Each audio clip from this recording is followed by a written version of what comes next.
Stelly, why don't we kick this off if you want to say a word as our esteemed host. Absolutely. I'm so glad to be here with you both this morning. Good morning, everyone. So I wanted to introduce Sam, and he's the executive director and co-founder of the Gay Couples Institute, and his husband, Alapaki, who you all have already heard from both of them. And Alapaki is the co-founder and the clinical director of the organization. Both Sam and Alapaki are licensed therapists, and they've helped over 4,000 LGBTQ plus couples improve their relationships. Sam and Alapaki created the Gay Relationship Revolution program, and it's a powerful system to help same-sex couples in committed relationships, but also for individuals looking to increase their relationship happiness and satisfaction. And what's key here is that it's just in 90 days, which is pretty amazing. So in this session, Sam and Alapaki are going to teach us 5 steps to achieving a fulfilling and satisfying sex life through effective communication and self-understanding. And as I understand it, Alapaki is going to be monitoring the Q&A. So if you have any questions throughout the session, please go ahead and put them in the Q&A. And know also that they'll be anonymous. We won't mention who's asking what, just for safety purposes. So at this point, I'm pleased to turn it over to Sam and Alapaki. Thank you. Awesome. Thank you for the great intro. Hi, everybody. My name is Sam Garanzini. I'm the executive director and the co-founder of the Gay Couples Institute. And Alapaki, do you want to, I think I'm handing it off to you this way. This way, yeah. I think my mirror image is off. Yeah, totally. Yes. Welcome. I am Sam's sidekick.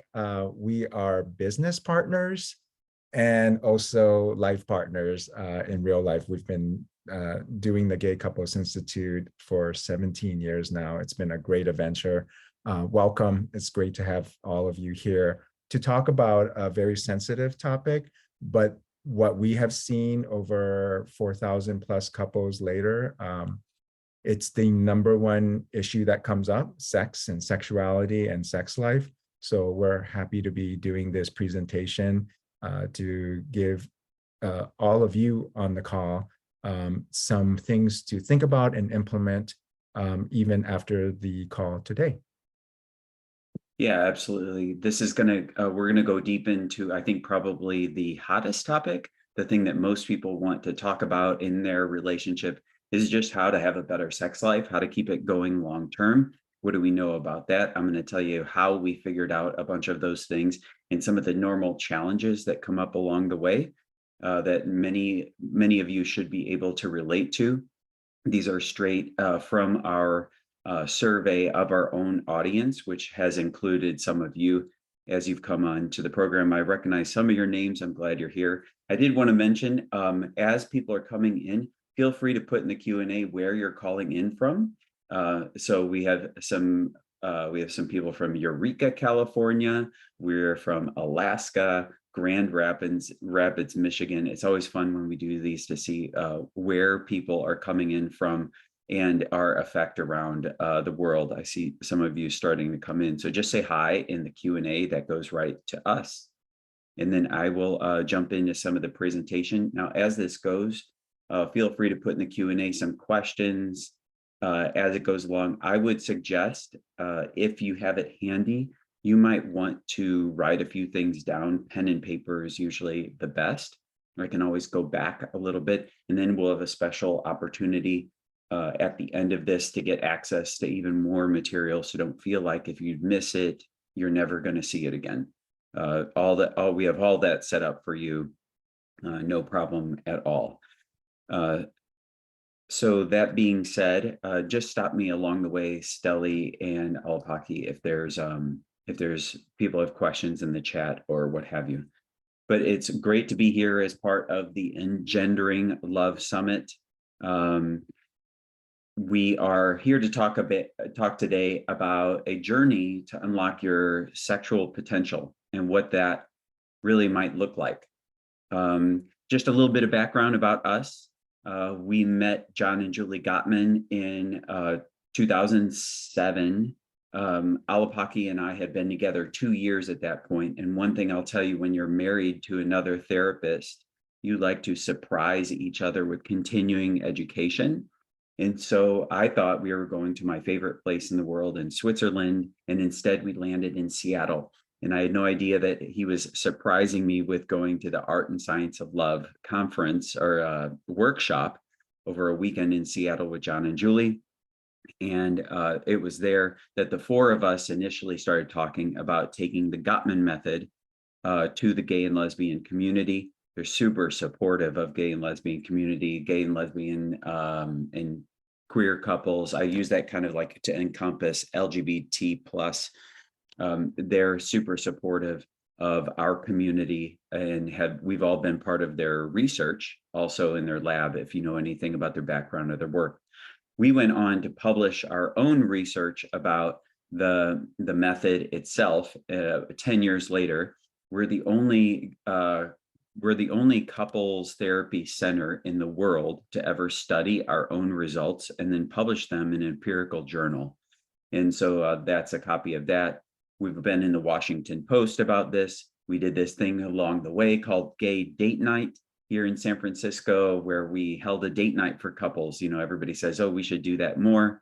We've created trainings for other therapists.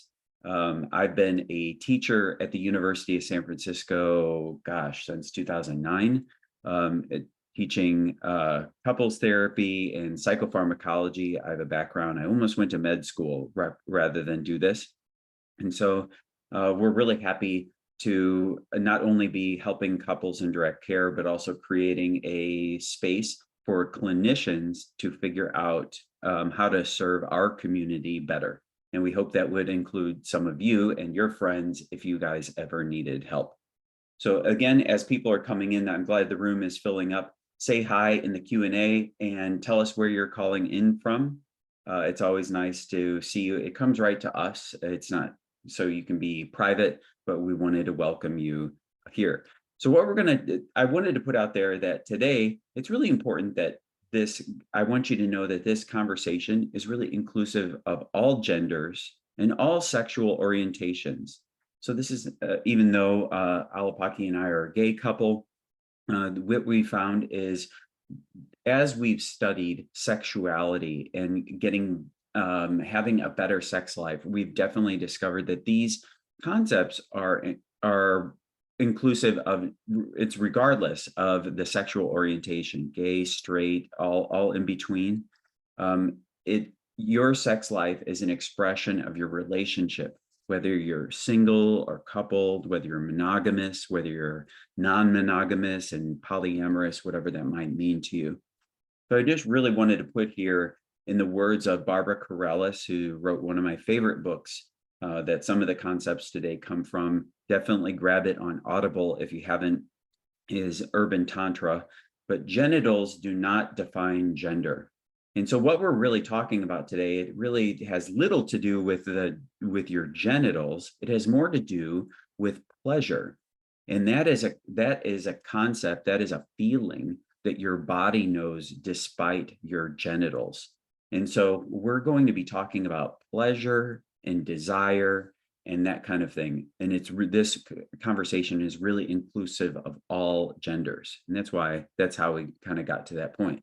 We're going to help you deepen your understanding of yourself. So sexuality really starts with you and the biggest sex organ in your body, which is actually the one between your ears, your brain. We're going to help you. We're going to talk about building a stronger relationship with a partner, about how to achieve a fulfilling and satisfying sex life.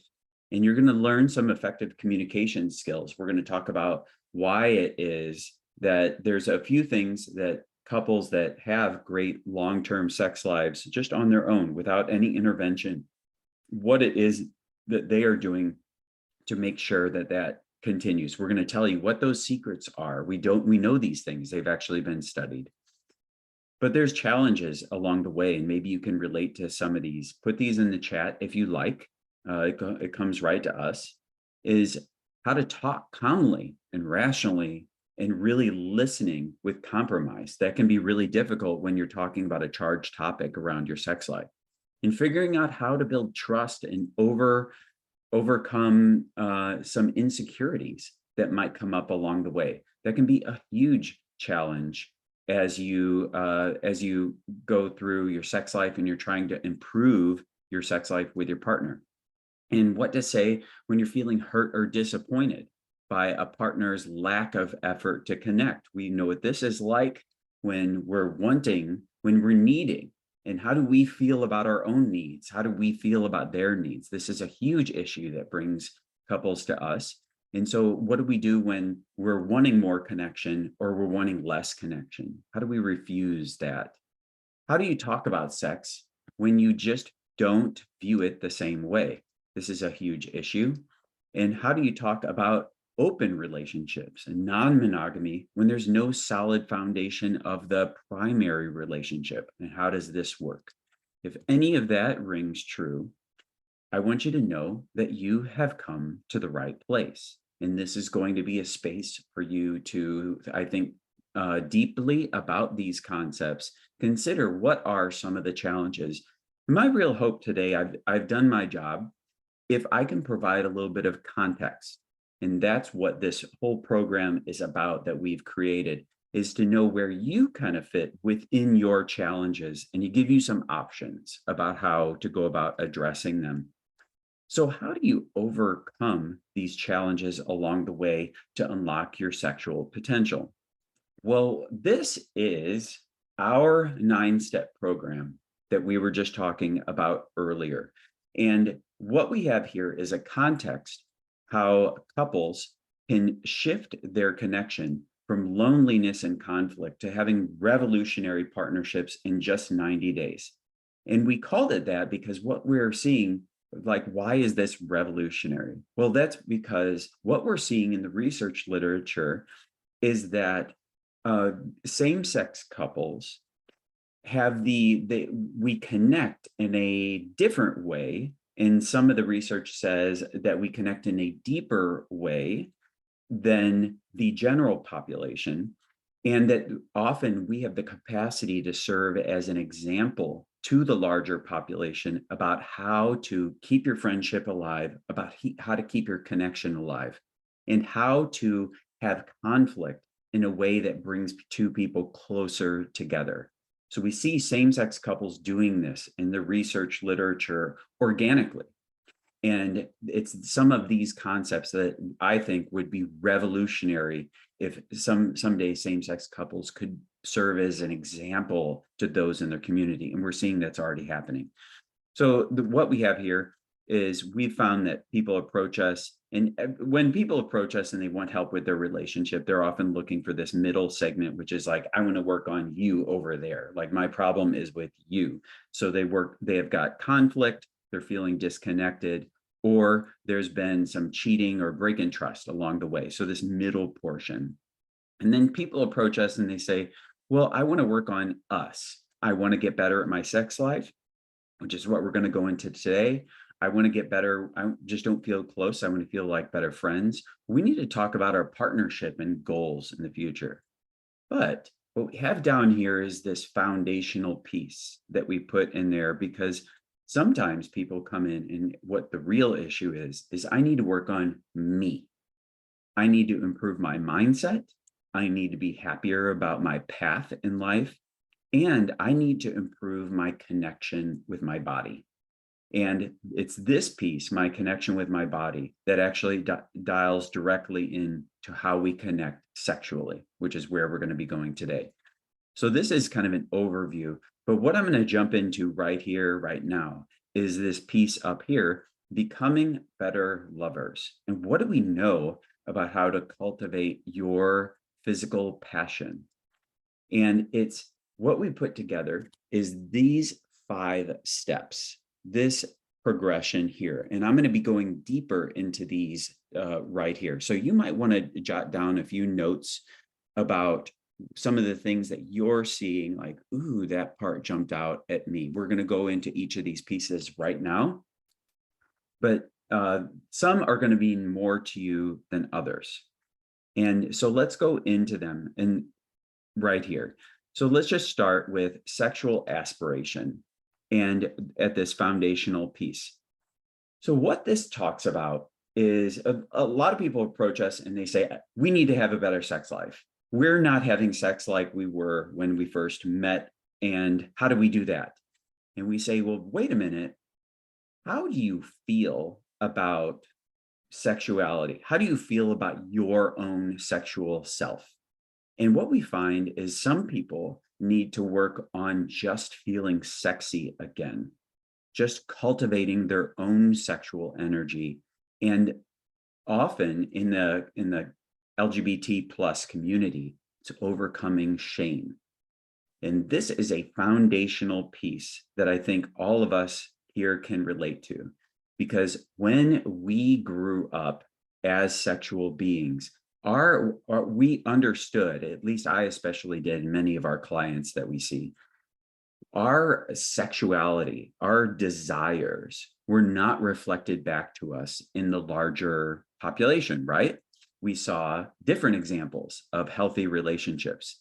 And I happen to be lucky to come from a family where my gay uncles kind of trailblazed the way for me. So it was easier to come out, but I had to come out to myself first.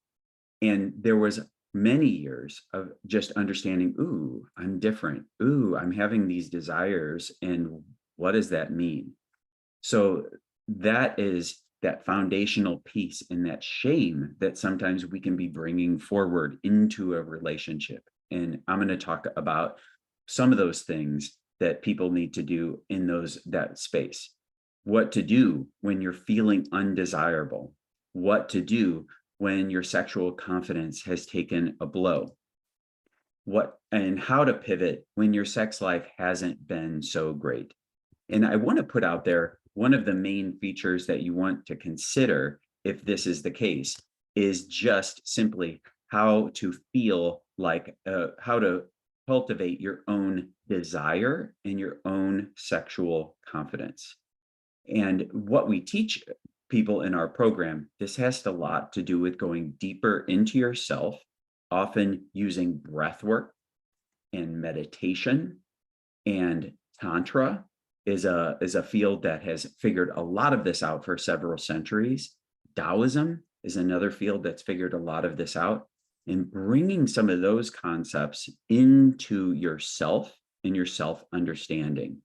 What I found as I created this 5-step program that you're seeing right here is my field of psychotherapy really didn't have a ton of answers of how to do these things better that I'm showing you. I had to go outside the field. And it was when I got to things like Buddhism, Taoism, breathwork, Kundalini yoga, those things that get people really in touch with their body in a very professional way, but in a very deep way. Many of these questions have already been answered. So I wanted to point you to some of those things if you're noticing the issues in the sexual aspiration category. So let's move forward then to sexual attention. And what we found is some people, the real crux of the matter when they say, hey, our sex life isn't that great, is that we ask the question, well, what are you paying attention to sexually? And what this really has to do is how to get your partner to listen and pay attention to what you want sexually. How do you do that? And some of how to talk about sex when you don't view it the same way and you can't get to a resolution. How to talk about how you're going to talk about sex. Now, I'm going to talk about that for one moment. And how to start going on dates again and putting energy into planning. So this is a little rider downer here. What we found, and what many of the huge studies about couples that have great sex lives around the world, what they have also found is that couples that have great sex talk a lot about sex. And inevitably, we've seen now 4,000 couples at the Gay Couples Institute in the program I just showed you. And inevitably, when they say our sex life isn't that great, I can say to them, well, how often do you talk about sex? And the answer is almost always, it's got to be 99% of the time, we never talk about it. So that is the entry point. That is, what are you paying attention to sexually? Are you paying attention to porn? Are you paying attention to yourself even? are you paying attention to one another's and one another's desires? So if I asked you to start talking about sex more, what would you do? And often people will freeze, because in order to even talk about sex and their own sexual desires more, it's not that easy. They need to talk about how they're going to talk about sex. So if that is an area that you want to go deeper into, that's one thing I would really suggest, is saying to your partner, wait a minute, if we were to talk about sex, I got to put out there that this is how I need this to go better with you. And also to set an intention for the conversation of, hey, the intent of bringing this up today is this, and to just get clear about that. I mean, how would you feel if maybe you've never talked about sex and all of a sudden your partner says, hey, I got to talk about our sex life? It'd feel like, bam, like, oh my gosh. It might feel like a slam, or like there's obviously a problem. But if you set the intention and maybe build a ritual around talking about it regularly, you will find that that conversation goes so much better. And that's where we get into a little bit about putting some planning into this, about how we're going to talk about sex and what we're paying attention to. So for those of you coming in midway through the program, that's great. I'm glad you're here. Go ahead and put in the Q&A where you're coming in from. It's so nice to see you. And put any questions along the way. Alapaki and Stella are going to stop me and just say, hey, some people had some questions about what is the solution there. And just know you're going to have access to a bunch of these solutions as we move forward. We've made that available to you. Some of it, especially about how you're going to talk about sex, is absolutely free here today. Now, once we have these foundational pieces of what are you aspiring to as a sexual being, and what are you paying attention to for yourself and your partnership, we can now start talking about attraction and getting on the same wavelength and feeling more attracted to one another. So some of the things that go into this piece are how to get back on the same wavelength and feeling more attracted. And now we start to talk about passion. How to get the passion back when sex seems to dwindle as soon as things got serious. We know a lot about this, about why do we back off a little bit? And what the answer is really all about is about vulnerability. So as couples progress through their relationship, often it's a couple of years into it, they start to notice that the type of sex that they were having is not the same that they are having now. And that's actually normal when we look at couples that have great long-term sex lives. What they do is they start to expand the definition of what is sex. So that's one of the little tidbits. If this is a part that you want to go deeper in for yourself, expanding the definition of what is sex. And so in this method, what we talk about is like a sexual love map, almost like a map of your partner's world. Like, what is sex to them? Does it have to be intercourse? Does it have to be penetration? How do they feel about oral sex, about anal sex, about fantasy, about masturbation? What are they really attracted to? And what are you attracted to? Building like a map of one another's world, just like you would see in like Google Maps, like, okay, this is over there. This is over there. What we find is that couples that come in, they don't know a lot about one another's sexual map, sexual love map, if you will. And often these things need to be refreshed every once in a while, maybe even like once a year, because people's bodies change, people's desires change. People learn more about themselves, and that's all normal. So getting that map going better. And how do you communicate your need more than just friendship from a partner? So how do you go from just being friends to saying, I want to be lovers? This is what I'm attracted to. This is what's starting to turn me on.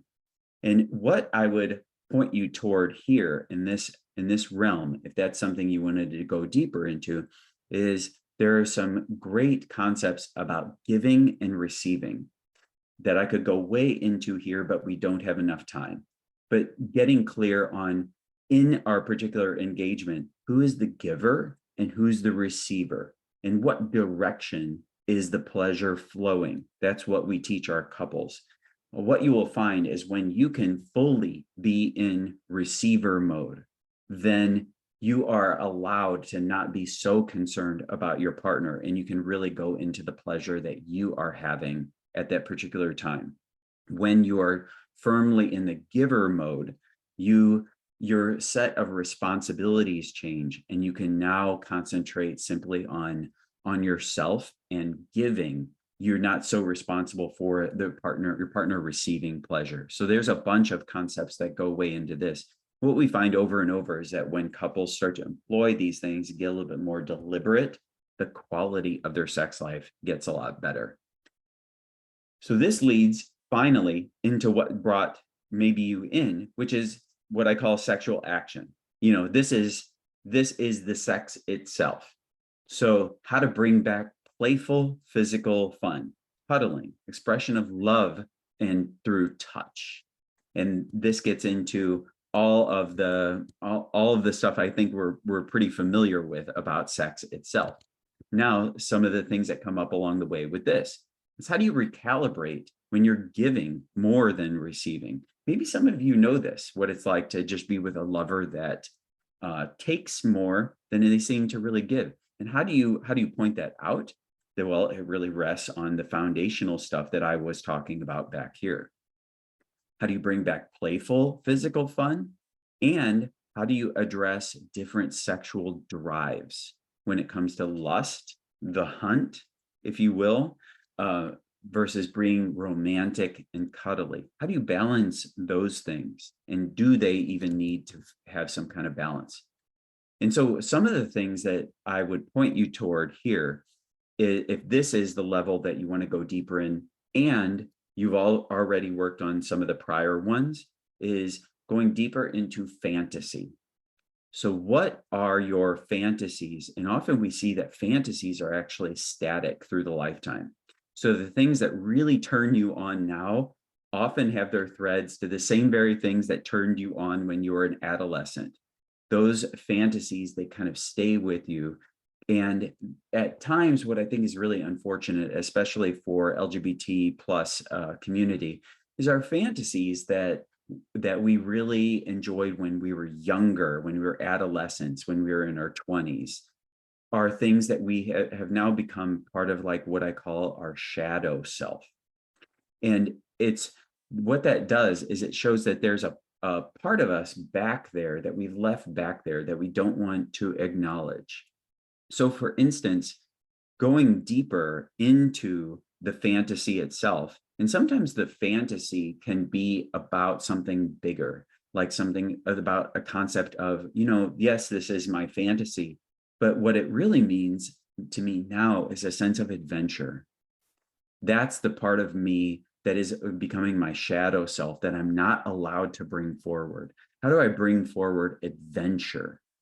Or my shadow self is really, and that I'm wrestling with, is wanting a sense of play or wanting a sense of freedom. Those are the things that our fantasies are actually here to teach us. What I also like about this level in particular is touch. And what we know is that the most important thing that you will use in your sexual endeavors are the pads of your fingertips. And often not repetitive motion. We know that this is what it's like, like when we're having sex, repetitive motion and our hands are doing maybe the same things over and over, or our body parts, you get the idea.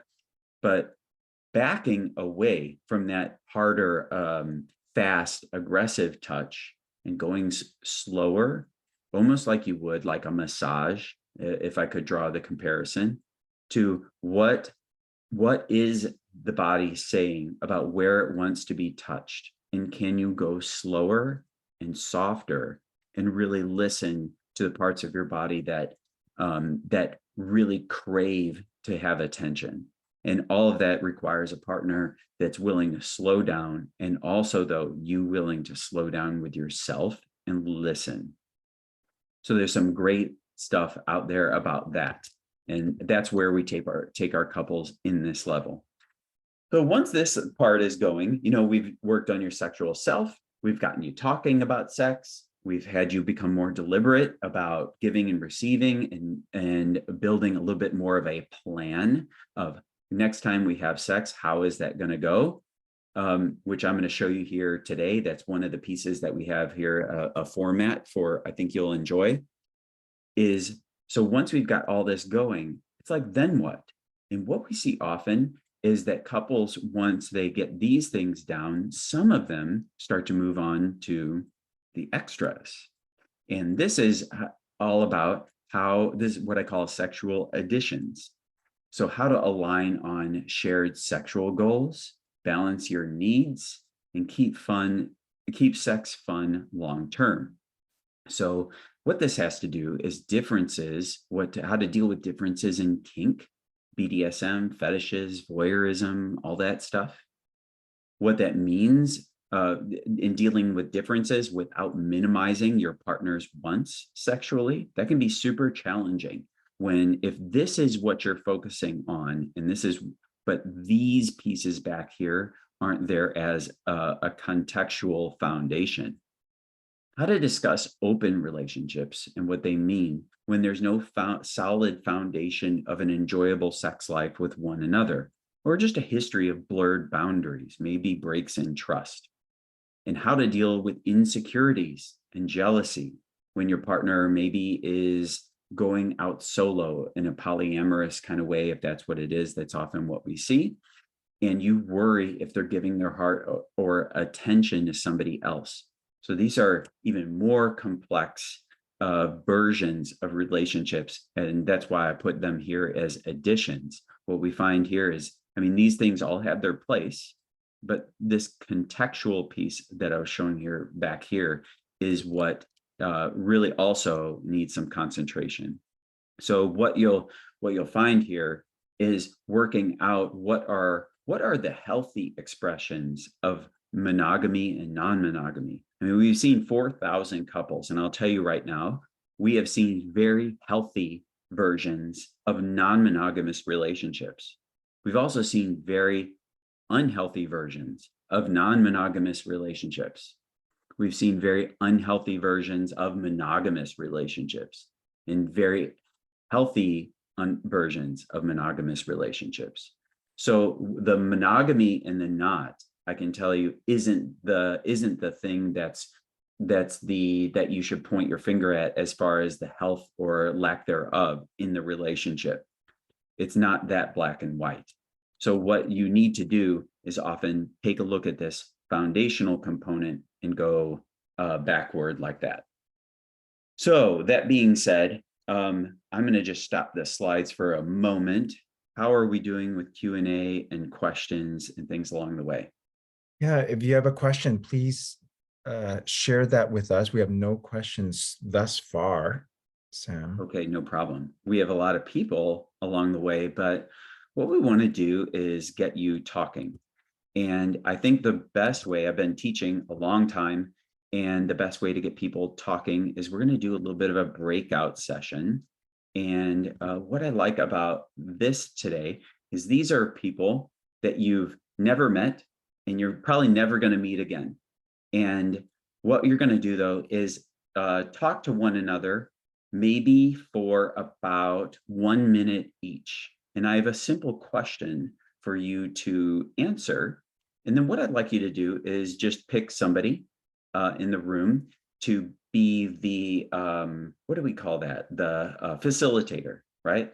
To be the facilitator. And when we come back after that 3-minute breakout, the facilitator, please put in the Q&A some of the things that came up as ideas people had.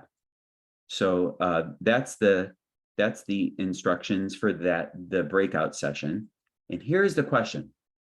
So right now, how do you think embracing your own sexual self-confidence could positively impact other areas of your life. So the question is really, if you were to go deeper into your own sexual self-confidence and maybe do some work on that, how else would you feel if you were to do that? Maybe you have a huge history with doing that kind of work. Maybe this is totally new for you, but there's space for everybody with that. Anything you wanted to add there, Alapaki? Did I do that all right? Yeah. Cool. So I think we have one more time. If you have to see it, how do you think embracing your sexual self-confidence can impact other areas of your sex life positively, is what you're going to answer. So 1 minute kind of round robin, and then you will get the notice in the breakout room that we're all going to come back here. Make sure to just pick somebody to be the facilitator, and they're going to you can pick all three, put two, put one, whatever. And then what I wanted to do is when we get back, I'm going to read some of these off so that you can get an idea of what other people are noticing, other people are going to try out. And we can all leave here with a little bit of a spirit of growth, of things we can all try, and reasons why it would be good to work on your own sexual self-confidence. So I'll explain that further. So with that being said, we can go ahead and activate the breakout room. Just pop in your breakout room and answer the question and pick out a facilitator. Go. And we'll post the question in the breakout room as well too. We can send a quick message. Cool. So go ahead and jump into your breakout room there. There they go. Just click join. Join. Perfect. And I'm just going to pause the recording here in the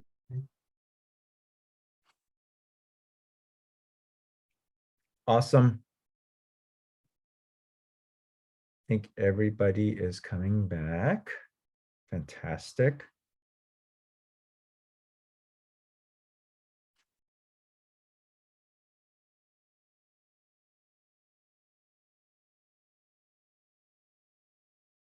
Great. Mike, is that everybody? Yep, we're all back. Wonderful. Thanks for coming back. I know that was a pretty quick breakout session. Yeah.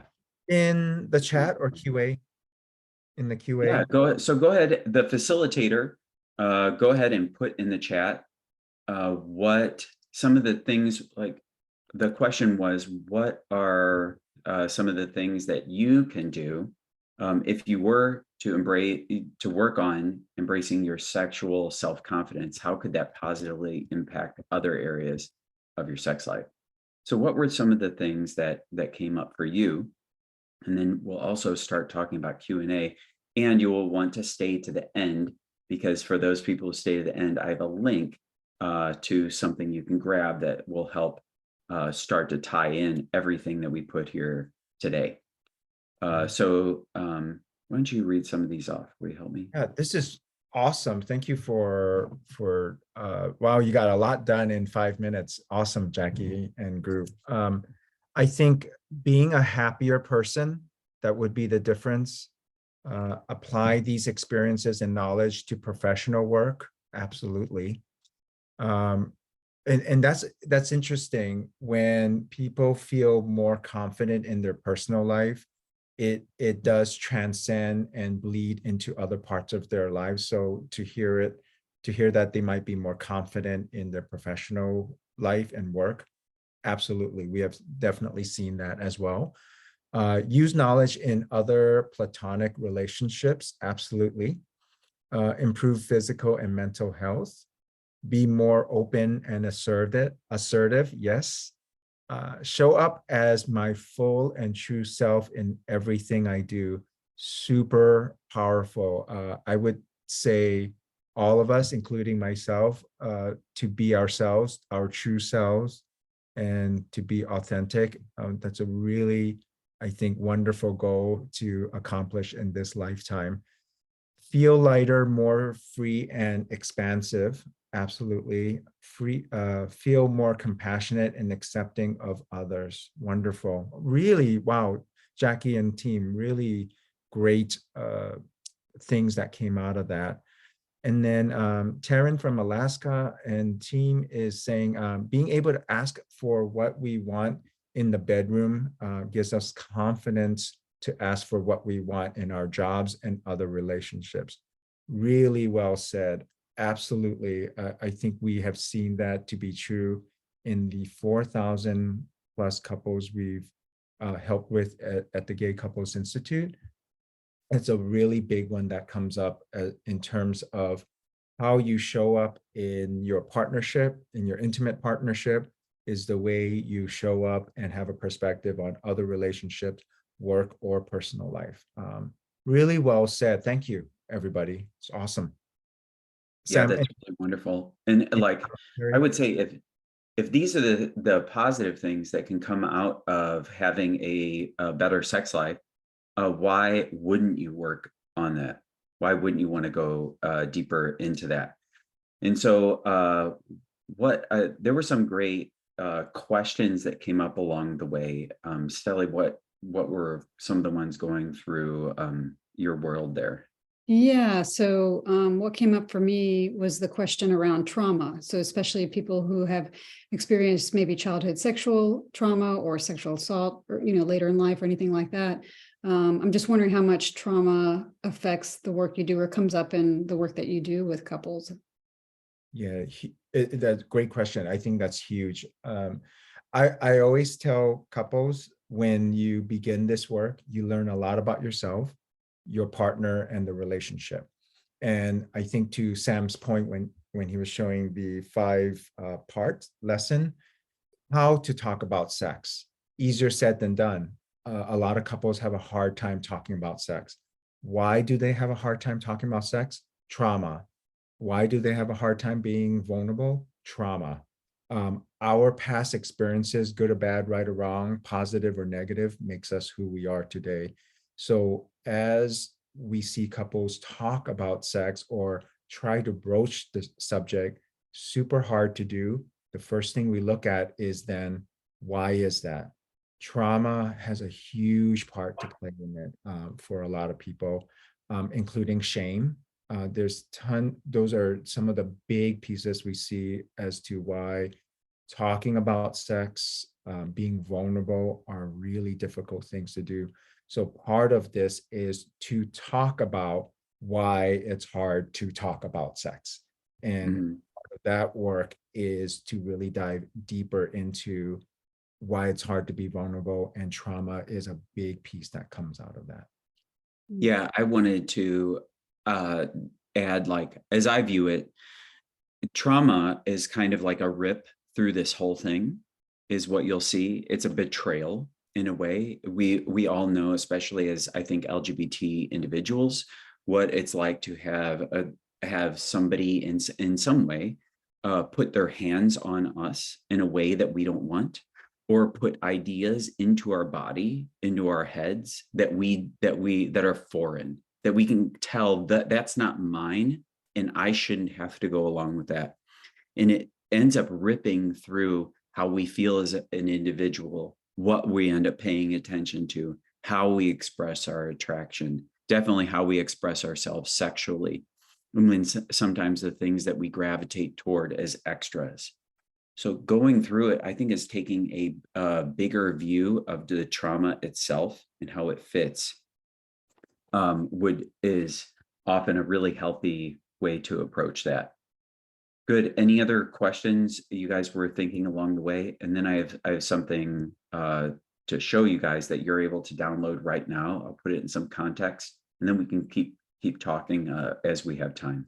I guess just one more thing I wanted to mention. You said something about fantasy and how to interpret that I feel like I had a big aha moment when you said it, because for me, a lot of times I think the fantasy, and I didn't realize that, oh, have I been carrying it since adolescence, that same fantasy? And I thought, I don't know, that was like interesting to think about. And I think I have, but I've had a lot of shame around it. But the way you said to look at it and to have an insight around it, can you repeat that if you recall what you said? It was kind of like looking at it symbolically for what it's teaching us, or I don't know. Yeah, It was really important, I thought. Hold on. I want to make sure. Yes. Okay. So the book that's from is a very popular book in the fantasy world, or the study of fantasy. It's called The Erotic Mind, Unlocking the Inner Sources of Passion. And it's by Jack Morin, Dr. Jack Morin, Morin. Now, I will not tell you to necessarily read that book, because he did a really cool study of having people write down their fantasies and then looking for patterns. So unless you want to read like 125 people's fantasies and expect to walk away with some kind of insight about your own, that's why you would go there.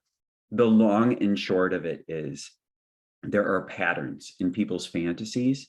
And one of them that you can look deeper into fantasy and find parts of yourself that are yet to be discovered. And that's why we don't want to look at our fantasies and go, oh my God, that's such a taboo kind of thing. Ooh, I shouldn't be doing that. Unless that's part of the erotic thrill for you, that's absolutely fine. But we don't want to be shaming it and treating it like a shadow self. We want to find a way to bring it into our world, ideally with our partner or partners, whatever that means to you, in or out of a committed relationship. Just being able to find a space where you can be yourself, where you can be free, and you can embrace that fantasy. So does that help a little bit? Yeah, thank you so much. And then Cool. we had one more question about any books or media, which I know you just recommended a book within that context, that you'd recommend for teaching adolescents sexual pleasure while also being safe, and almost anti-purity culture aspect, taking worthiness out of the equation. Thank you I do not have anything on the adolescent realm, because all we deal with is couples. And I've never really had to know a ton about adolescent progression there, and I would hate to misstate it. So, but I think there are some forums where you could put that out there. Definitely on Facebook, there's groups of therapists all in a group there, and you could put that out there. And there are definitely some experts out there. Also, if you were to go to Amazon, though, and ask that very question, poke around, here's how you do it. Here's how I would do it. If I had to find something for a client, is look at the 3-star reviews on Amazon of books. The 1-star ones often come in with objective of why they hate it. The 5-star come in with the same thing of why it's so great, and it's a must read. Look at the 3 stars, because then you'll really see where it missed the mark, but also where it hit the mark. That's about the overview that I have for you, as a place to point you towards some of those resources. One resource, though, that I wanted to make available today for all of you is actually, let me start with a slide before I show you what this thing is. It was so this is a toolkit that we have put together on our website of our best sexual and emotional connection exercises. This is the #1 thing that people are asking us for. So we're like, rather than make it part of our signature 90-day program, sometimes people just want to do it on their own. And so this is our sexual and emotional connection toolkit. It is right now. So you want to write this down. This is our URL. So gaycouplesinstitute.org. And for you guys only today, because you've stayed to the end, go /toolkit. And it will take you to a special page that, rather than $200 is what we sell it for on the website, but right here, right now, you're going to get access to it for just $49. But because of we are guests here in the summit, we've made an important part of it totally free. So this is a little bit of background of what it goes into, and there's some bonus content also included there. A book that we wrote, we just included there for free, a workbook, and some other videos about emotional connection, because the emotional connection goes right along with the sexual connection. We didn't get into that a ton today, but those are actually parallel tracks. So rather than $200, it's just $49. But if you click this green button, it will take you, great, it did it. It will take you here to this page, and you will see that there's this lesson here that you can preview. And I'll leave this on free preview mode, maybe for the weekend, maybe for a little bit longer. And if you go here, if this all works, there's a video from me talking about it. But what I wanted to do is I talked about why couples that have great sex talk about sex a lot. And people say, okay, well then if I'm going to be talking about sex, what do I say? Now, this is further in the lessons than this foundational stuff. But if you wanted to try it out and see how far you get, if it doesn't work out, that's okay. But then just back up, maybe look at the rest of the toolkit and work your way through that. Reach out to us in the comments right here if you want some help. Those aren't necessarily published. They'll just go right to us. But we're here to help you. So what this conversation is a conversation you will have before having sex. And I call it, where is it? It's the RBDSMA conversation. So I guess just think of BDSM, but there's an R and an A in front of it. And so what this is before having sex, and all of us can do this, whether it's with a committed partner or if you're just going to have a hookup, maybe you can have a little bit of a conscious moment with them before you fool around. But try having a little bit of this conversation is talk about how, hey, after we have sex, here's how I want to feel about our relationship. And I've had people say, after we have sex, I want us to still feel connected. I don't want you to leave. I don't want to feel used. I want to feel held. Things like that. So getting that out in the open before engaging in sex. Talking about your boundaries. And also, I put this here, it's super important. If you take away nothing from this lecture, talking about ahead of time, letting our bodies off the hook.